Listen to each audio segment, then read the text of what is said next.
PointByPatrol, and today we're going to be talking about the Garmin Catalyst. And the first question that comes to mind is, should you buy one? And the short answer to that is yes. And we're going to be discussing reasons why. We're also going to be showing how I mount the Garmin Catalyst and the camera in my car. We're also going to be taking a quick look at the app and then some of the features that you can access on the Catalyst itself. But when you think about all the money that you spend on your car to make it faster, maybe you've done suspension work, maybe you've done a bigger turbo, maybe you've tuned the car, maybe you've gone to several HPDEs and you've had an instructor in the car. This is a driver mod, and this is a small drop in the pond compared to some of the money that you've spent in order to go to track events and to make your car faster. Driver mod overall is the most powerful modification that you can make for your car. If you're a more experienced driver and you know where to place your car and you know what's safe, what isn't safe, how fast you can go, and when you should brake, when you can get back on the accelerator, and how much G-force you can handle through a specific turn, then what you're doing there is you're bringing your skill to a height above the modifications that you've made on the car. A lot of guys, especially with track days nowadays, those track days can cost anywhere from $600 to $1,000. This right here, you can find it on sale for 800 bucks. And the best part is you get to take it to every single track event that you go to, whereas you've got recurring expenditures the more track events that you go to. So say it's $1,000 just for simple math, and you go to 5 track events during the year, you're looking at a $5,000 spend. So why not make the investment once, one $800 to $1,000 investment on a Garmin Catalyst, so that you can better your driving skill, and when you get out there, you can put it to work, and then you can fine tune your driving skill at specific tracks. And this has maps for all of the major tracks in the United States. You can fine tune that skill, and you can ultimately pick up lap time and just be a better driver overall. So to me, that makes a lot more sense than being a newcomer heading out to the track, and maybe you've done the basics, you've done some reliability mods, you've got good brakes on the car, you've got good tires on the car, but you decided that you were gonna, throw a big turbo on the car, and you're just gonna go out there and be fast and see what happens. The reality is you're likely not ready for the speed that the car is going to put down. You're likely not ready for the change in rhythm if you are in fact going faster around the track. Keep that in mind. The faster you go, the more the rhythm changes and the more the cadence of your reactions and actions need to change in order to maintain your driving line and be safe in general. And the biggest thing that we all want when going to a track event is to bring our car home in one piece. So it's very important first. I do love reliability mods, and I will never tell anybody that reliability mods shouldn't come first. That being, brakes, tires, and some better cooling for the car. But before you go modifying more power, you need to invest in yourself, and you probably should buy a Garmin Catalyst. I've looked at some of the other options like the Solo 2, I've looked at Race Render, I've looked at Log R. I think, in my opinion, that the Catalyst is just a better tool. Race Render, those times seem really strange to me. It almost seems like they're giving you a faster lap time than what you're actually putting down. I don't like the image quality that much, and in general it looks like it glitches out a whole bunch. The Solo 2 is also pretty basic. They're not very, they can be expensive, but it's not geared for me, and it doesn't work for me, so I simply just don't use the Solo 2. Log R, you're using your cell phone in order to capture an image of the track. I've watched a couple of those on YouTube, and while I do like the telematics at the bottom of the screen, I think that the image quality suffers. The Catalyst has a decent camera, and the overlays, like it does here on the TV that I've got up, when you save the session, are really neat. And it's easy to share to YouTube, it's easy to share with friends, and it's easy to review that footage personally so that you can find opportunities for yourself and better your driving skill. So I'll shut up and we'll go ahead and get to the rest of the video. All right, so I've had a couple questions about how I mount the Catalyst in my Civic Type R. So I'm here sitting in the passenger seat, and it does come with a cigarette lighter adapter here, as well as a USB that plugs into the back over here. So I'll remove this just so you can see. I use twist ties, and I also just wrap around this this center apparatus here, which is basically the power adapter for everything. And I run the wire up, and I just tuck the excess wire inside of here, and then I tuck a little bit. See if I can get that to focus. Tuck that a little bit in there, and then my camera is right here. So I can easily remove this. I can just pull it down. And so it doesn't have to be hard to put one of these things in. It's actually pretty simple. And I keep it over here for a reason.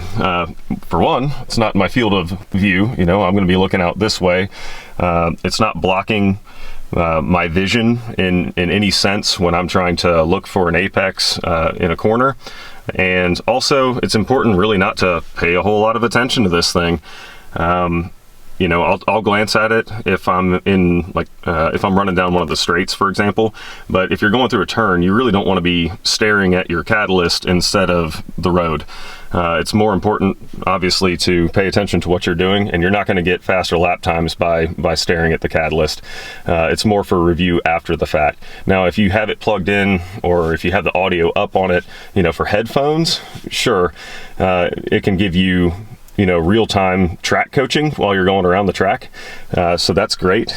But again, my recommendation is don't really look at it unless you're in an area that's safe to look at it, like going down a straight where nothing's happening and you're just kind of sitting there full throttle, checking your gauges and all of that. But really easy to put one of these in, especially in the Civic Type R, and you know, really easy to take everything off. So that's done. Pull this guy off here. That's done. And then pull that out. That's it. No more Catalyst. So it takes just 30 seconds longer to put it in than it does to take it out. Quick, painless. So just a quick run through of the Catalyst itself, and we're not going to go crazy on this, but you can, right after a session, go in and review your laps. So you can pick, you know, I want to pick my best one here and I want to review that. It tells me what my optimal lap could have been versus what I actually laid down, but it's using data from previous laps to tell you what this optimal lap could have been. So there could have been a certain section on the track where I just did an awesome job, but I didn't replicate that on my best lap, and therefore I sacrificed, in this case, an entire second.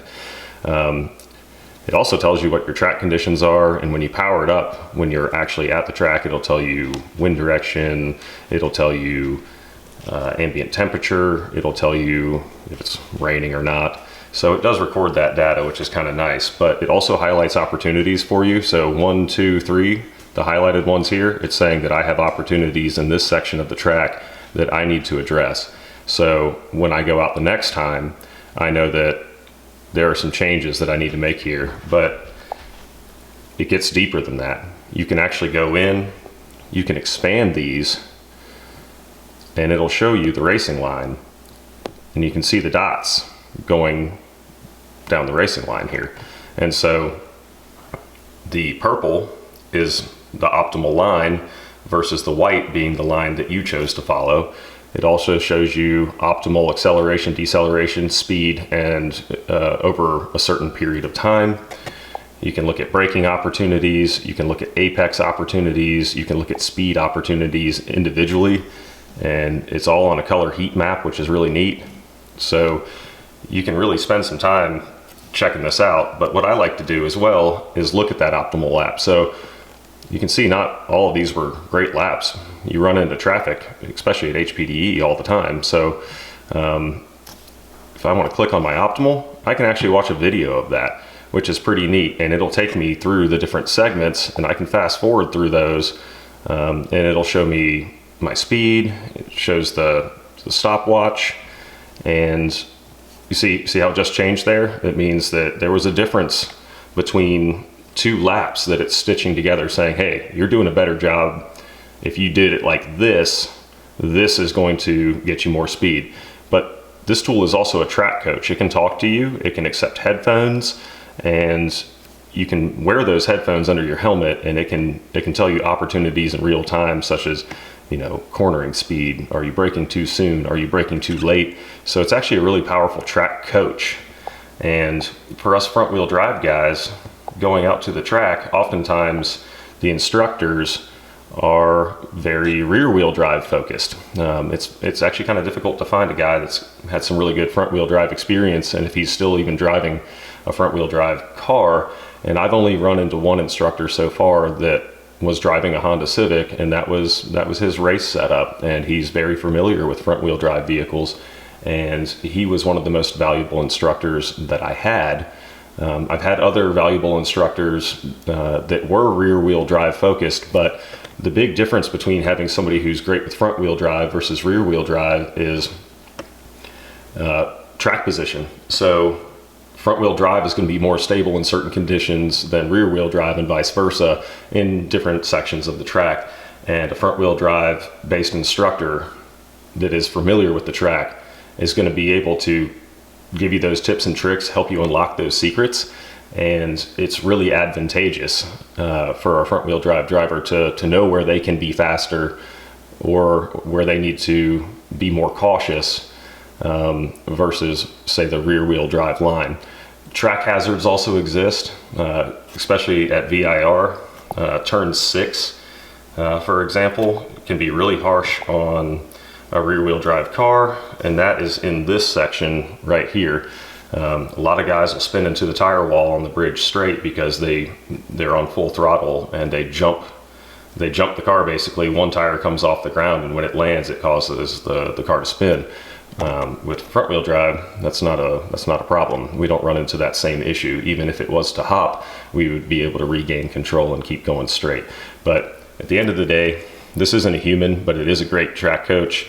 And it's also a really good way for you to analyze your data right after a session and figure out where your opportunities are, so that when you go out for the next section, you can try something different. You can try something new, and you can see if it works for you in real time. And if it's making you faster, that's great. You can remember that and utilize it every time you go out. If it's making you slower, you know not to do it again and to try something else. So very powerful tool here. So one of the coolest features of the Garmin Catalyst is its app.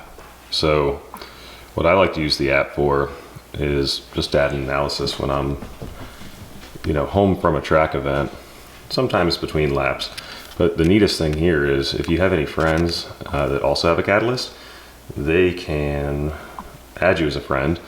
And the neat part about that is you can actually compare laps with them. So for example, me and my buddy John, and this was an identical lap. He was right behind me. He has a Catalyst, and I'm able to overlay his information onto mine, and it does take a second to load here, but you can do a lap by lap review. You can do just a 10,000 foot view on the overview, and then you can get into the graphs, and the graphs are actually pretty neat. So you can see here as it's loading, my optimal lap is in white versus John's optimal lap in blue, but you can also see that he beat me by 0.03 of a second right here. So this is finally loaded up. And John drives a naturally aspirated S2000, so he was absolutely killing it out there. Look here, max speed for me, max speed for him, total variance, tells you the type of cars used, maximum speed, average speed, the number of laps that we completed that session. But the really cool part here is the graphs. So you can see where he is accelerating and decelerating at the same moment of time that I am. And you can actually expand this data and scroll through it, and it gives you track position. So for example, he was eating me up just about everywhere on track. And the only spot that I was able to get away from him was at roller coaster. And so I'm gonna minimize this. You can come over. So it was right around here, and you can see a blip in white because you're gonna be the one compared in white. So looking at the white blip, I was able to get on throttle just a little bit faster and a little bit harder than John. And that's the one section of the track that I was able to pull away. But like I said, he beat me by 3/300ths of a second overall. But the neat part is you can expand that. It's a small blip, but it's right there. And so he actually used this to analyze his entry into roller coaster and realized that he was going in a little bit too narrow and I was going in a little bit wider, and that was allowing me to get on throttle just a little bit faster. So really powerful tool, and the app is actually really well made. Haven't really run into any glitches, just some longer than expected load times in some cases, but really neat to be able to compare.